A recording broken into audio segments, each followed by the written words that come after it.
My story kind of begins when I was young. I came from a fairly large family. We were never very well off. It was a constant reminder that, things were tough. I grew up in a Catholic family, church-going mother and father, very, very devout.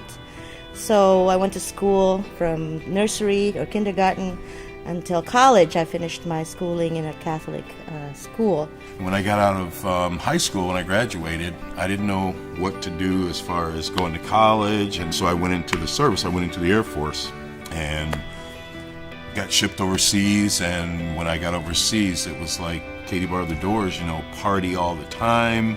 Going to college as a nurse, usually the expectation is I'm going to be coming to the United States and practice nursing here. So in '92 is when I moved here.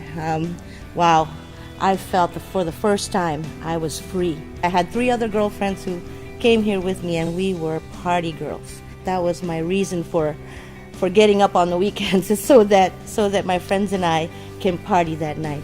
I got here, got involved with a guy, and I thought this guy loved me, and I thought I loved him too. He wanted his car fixed. Bam, there you go, you got your car fixed. He wanted a new computer. How much? I finally one day found out that my boyfriend was cheating on me. That was devastating. Managed to get out of the service, and then I got married. We had a son. He's a beautiful, beautiful young man, making God the center of our lives and the center of our marriage, and our focus was really missing. We drifted apart, and eventually we were divorced. I had a job that just barely would pay the rent. Didn't exactly know how I was going to eat, but I was going to figure that out.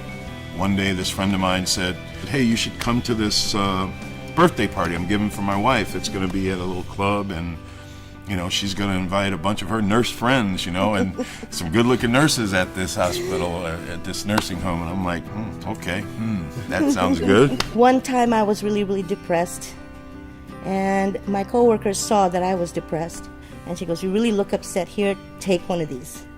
It was an Ativan. I took one. I still was crying, so I took another one. My friends found me just kind of knocked out, not waking up. I think in the back of my head, maybe I wanted to just sleep it off and sleep my life away, My friends decided to take me to the hospital because I wasn't waking up. At that time in the hospital, nobody was allowed to call me. I had a sitter for suicide watch. When I got out the hospital, I got a call from my parents back home. My grandfather died. I had to leave. I had to go home and find my root, my connection, because I obviously was lost.